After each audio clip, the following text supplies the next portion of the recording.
sekalian yang dirahmati Allah, acara selanjutnya hikmah nikah yang akan disampaikan oleh Al-Ustaz Junaidi Hafid.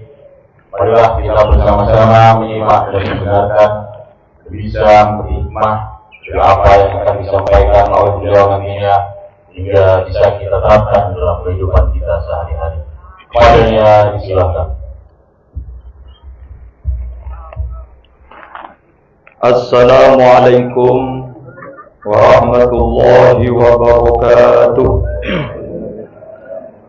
Bismillah, alhamdulillah, wassalatu wassalamu ala rasulillah Sayyidina Muhammad ibn Abdillah wa ala alihi wa sahbihi wa mawalah, wa la hawla wa la quwwata illa billah, amma ba'du. Fadilatul muharamin wal mukarramin, yang kami muliakan, yang kami hormati, seluruh tokoh agama, tokoh masyarakat, wabil khusus Al-Ustaz Huzaini, Kiai Tojari, keluarga mempelai putra yang datangnya dari Majalengka, Jawa Barat. Ahlan wa sahlan bihudurikum fi hadzal makanil mubarak. Seluruh para undangan, sahibul farah was surur, tuan rumah, sahibul bait, Bapak Suhardi keluarga, akhina fillah Al-Ustaz Muhammad Iqbal, Al-Ustaz Hashim Mansur, kedua mempelai, calon pengantin karena masih belum diampuni nikah, Nanda Bribtu Ari Nurjaman, sarjana hukum, bersama Nanda Bribtu Rizka Tri Indah Prastia, sarjana hukum, Majelis Sholawat Jamiatul Hadrah Al-Jarafah yang secara keseluruhan hafizahumullahu jami'an. Mudah-mudahan kita semua, terutama kedua mempelai, akan selalu dalam penjagaan Allah Subhanahu wa ta'ala. Amin ya rabbal alamin. Pertama, marilah kita memperbanyak syukur kepada Allah atas limpahan nikmat yang merupakan kesehatan dan kesempatan, sehingga pada pagi hari ini kita dapat hadir memenuhi undangan Shahibul Bait sekeluarga. Mudah-mudahan kehadiran kita semua dicatat amal ibadah yang diterima oleh Allah Subhanahu wa ta'ala. Amin ya rabbal alamin. Salawat dan salam mudah-mudahan senantiasa tercurah limpahkan kepada hadratur Rasul Muhammad sallallahu alaihi wa alihi wasallam.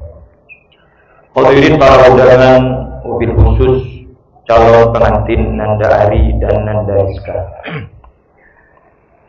Allah Subhanahu wa ta'ala di dalam Al-Quran memberikan pesan kepada kita, terutama kepada pasangan suami istri, bahwa rumah tangga itu dapat menjadi rumah tangga yang bahagia, rumah tangga yang sakinah, dengan dihiasi dua keadaan. Pertama, mawaddah, cinta yang diikuti dengan materi. Yang kedua adalah rahmah, kasih sayang yang diikuti dengan perhatian. Di mana Allah membuka ayatnya di dalam surah Ar-Rum ayat ke-21. Yang ayat ini insya Allah hafal semua, terutama pengantin biasanya hafal. Wa min ayatihi an khalaqa lakum min anfusikum azwajan litaskunu ilaiha wa ja'ala bainakum mawaddatan wa rahmah. Inna fi dzalika laayatin liqaumin yatafakkarun.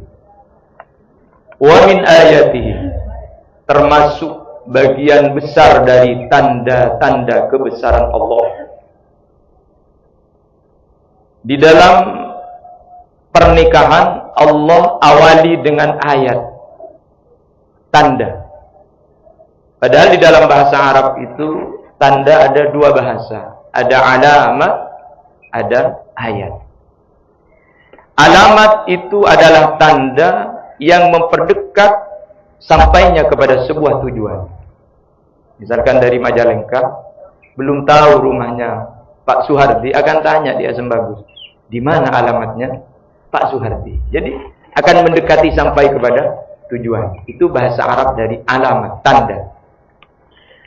Tapi ayat yang disampaikan oleh Allah, terutama urusan pernikahan Nanda Ari, itu adalah berpotensi dekat kepada Allah. Dekat kepada Allah. Karena di dalam Al-Quran, beberapa surat isinya ayat. Al-Fatihah, ayat, 7 ayat. Al-Baqarah, 200 sekian ayat. Ali Imran, 200 ayat. Ternyata ayat dijelaskan di dalam Al-Quran, potensinya dekat kepada Allah dan bertambah keimanan. Innamal mu'minuna alladzina idza dzukirallahu wajilat qulubuhum wa idza tuliyat alaihim ayatuhu zadatuhum imana. Orang-orang yang beriman ketika idza dzukirallahu wajilat qulubuhum, disebut nama Allah, itu hatinya akan bergetar. Wa idza tuliyat alaihim ayatu, dan ketika dibaca ayat-ayat Allah, tanda-tanda kebesaran Allah, maka zadathum imana, akan bertambah keimanan kepada Allah Subhanahu wa taala. Berarti dalam istilah lain, jika rumah tangga kalian ingin sakinah, tentram, yang dihiasi dengan mawaddah, cinta, dan juga rahmah, perhatian, maka dekatlah kamu kepada Allah Subhanahu wa ta'ala. Jika ada masalah dalam rumah tangga, dekat mengadu kepada Allah, hamparkan sajadah. Jangan mengadu kepada siapa-siapa. Karena Allah telah sampaikan ayat. Ayat itu berpotensi dekat kepada Allah Subhanahu wa ta'ala. Allahumma shalli ala Muhammad. Ini pesan pertama dari Allah. Perdekat diri kita kepada Allah. Terutama calon pengantin yang akan diangkat hari ini. Yang kedua, pesan Allah di dalam Al-Quran, Ya ayyuhalladzina amanu, la yahillu lakum an tarisun nisa'a karha. Jika kalian orang-orang yang beriman telah menikah, la yahillu lakum an tarisun nisa'a karha. Kamu jangan mewariskan watak-watak yang tidak baik. Watak-watak yang tidak baik sebelumnya, misalkan, mudah-mudahan tidak selamat.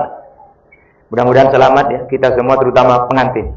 Misalkan ada watak keras sebelum menikah, ada watak cuek sebelum menikah, maka ketika menikah jangan diwariskan kepada keluarga, kepada istri, kepada suami.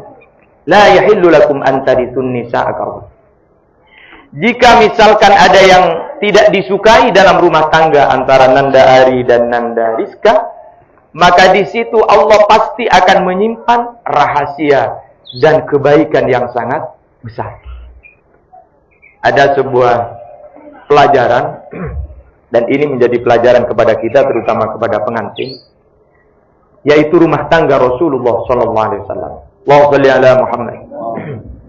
Suatu ketika Sayyidatuna Aisyah, karena melihat makanan yang begitu banyak, maka Sayyidatuna Aisyah memasak makanan yang enak-enak. Ternyata ketika selesai memasak, Rasulullah berpuasa. Apa kata Sayyidatuna Aisyah? Matur kepada Allah, Ya Allah, mohon ampun saya. Saya memasak makanan yang enak-enak untuk suami saya. Ternyata suami saya dalam keadaan berpuasa, ya Allah. Mendengar ungkapan Sayyidatuna Aisyah, apa yang dilakukan oleh baginda Rasulullah? Datang baginda Nabi Muhammad, berbicara dengan Sayyidatuna Aisyah. Ya Aisyah, inni uftir. Wa fi riwayatin ana uftir. Sayyidatuna Aisyah, saya hari ini tidak puasa. Saya tidak puasa. Dalam rangka apa? Menyenangkan kepada istri, menghormati kepada istri. Padahal puasa Rasulullah, tapi puasanya puasa sunnah. Ya kalau puasa Ramadan jangan. Puasa Ramadan nih saya bini amat saya. nyaman. Oh, Kanjeng Nabi dulu itu bilang tidak puasa, pas datang ke sini nah. Enggak usah dia tak puasa Ramadan, tak boleh. Karena itu wajib. Tapi kalau puasa sunnah, silakan. Hormati istrinya dengan menyampaikan, ana uftir, saya tidak puasa. Senang Sayyidatuna Aisyah. Suatu ketika, di waktu yang lain, Nabi Muhammad sedang tidak puasa. Tapi Sayyidatuna Aisyah bingung, karena di dapur itu tidak ada makanan yang bisa dimasak. Sehingga menangis lagi kepada Allah. Ya Allah, suami saya sedang tidak puasa, tapi mau masak, tidak ada sesuatu yang bisa aku masak. Datang lagi Rasulullah, ya Aisyah, ana shaim, saya hari ini puasa. Untuk apa? Menghormati istri, agar tidak gundah gulana, merasa salah dan semacamnya. Karena kata Rasulullah, ma akramun nisa illa karim wa ma ahanahunna illa laim. Tidak ada seorang laki-laki bisa menghormati, memuliakan seorang wanita kecuali laki-laki itu adalah laki-laki yang mulia. Dan tidak ada seorang laki-laki yang akan menghinakan seorang wanita kecuali laki-laki itu adalah laki-laki yang hina. Na'udzubillah, tsumma na'udzubillah. Mudah-mudahan sudah mempelai yang akan diangkat, dan saya yakin melihat dari postur tubuhnya, perangainya yang tampan, insya Allah juga hatinya akan tampan. Amin Allahumma amin. Terutama akhlaknya, terutama sebagai pejabatnya, sebagai pejabat. Ini pesan Quran kepada kita semua, karena kita semua ini sebenarnya pemimpin. Ketika Nabi Musa itu pernah berceramah, ada satu hadirin yang usul kepada Nabi Musa. Ya Musa, siapa yang paling alim saat ini di daerah ini, yang paling mulia? Apa kata Nabi Musa? Saya kata Nabi Musa. Loh, kok bisa sampean? Saya seorang Rasul, saya seorang Nabi, saya seorang ulul azmi. Kalau secara jabatan tingkatan, mulia itu Nabi Musa. Tapi apa Allah jawabnya? Jangan Nabi Musa. Masih ada orang yang lebih mulia dari kamu, orang yang lebih alim dari kamu. Wa fawqa kulli dzi ilmin alim. Di atas orang yang alim masih ada orang yang alim. Di atas gunung masih ada yang lebih tinggi, rumput ternyata. Tinggi gunung tapi masih ada rumput di atas gunung. Ternyata apa kata Nabi Musa? Kalau begitu saya harus mencari orang yang alim itu. Di mana itu ya Allah? Majma'a bainal bahrain. Ketika bertemunya dua laut, cari ada di sana. Dia orang yang lebih alim dari kamu. Nah, pelajarannya Nabi Musa langsung mengatakan kepada santrinya, ya, kepada pemuda. Il qala Musa li fatahu la abrahu hatta ablu majma'al bahraini aw amdiya hukuba. Ingat, ketika Quran menyampaikan ada kalimat ingat, itu berarti pelajaran kepada kita. Harus selalu diingat kisah tersebut. Itu qala Musa li fatahu, berkata siapa Nabi Musa kepada seorang pemuda. Padahal di dalam beberapa keterangan pemuda ini adalah pembantunya. Tapi Allah, Al-Quran sangat indah, tidak mengatakan pembantu, tapi seorang pemuda. Ini keindahan Quran, memberikan pelajaran kepada kita. Siapapun yang ada di sekeliling kita, walaupun itu lebih rendah martabatnya dari kita, jangan kita kecewakan dan panggil dengan panggilan yang tidak baik.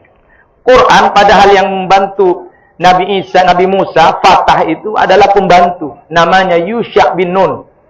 Tapi Quran tidak menyebutkan pembantu, dia seorang pemuda. Ini keindahan Quran. Yang kedua, pelajarannya Nabi Musa menyampaikan, saya harus berjalan sampai ketemu dengan dua laut yang bertemu. Atau amdiyah hukuba, saya harus mencari sampai beberapa puluh tahun.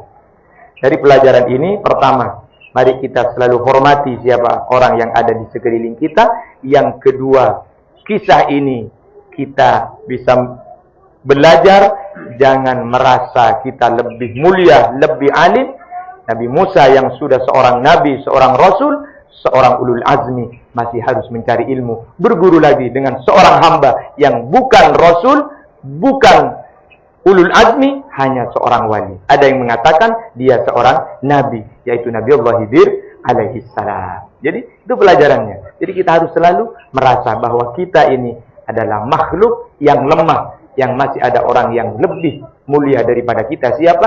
Sayyidir Rasul Muhammad sallallahu alaihi wasallam. Insyaallah jika ini yang kita pegang di dalam rumah tangga kita, terutama di dalam rumah tangga Nanda Ari dan juga Nanda Rizka, saya yakin akan selalu mengatakan saya yang salah. Satunya saya yang salah. Tidak akan pernah mengatakan saya yang lebih benar. Karena ketika mengatakan saya yang lebih benar, berpotensi akan saling menyalahkan. Mudah-mudahan kita selamat, terutama kedua mempelai dijadikan jodoh fiddin wad dunya wal akhirah. Amin ya rabbal alamin. Wallahul muwaffiq ila aqwamit thoriq. Assalamualaikum warahmatullahi wabarakatuh.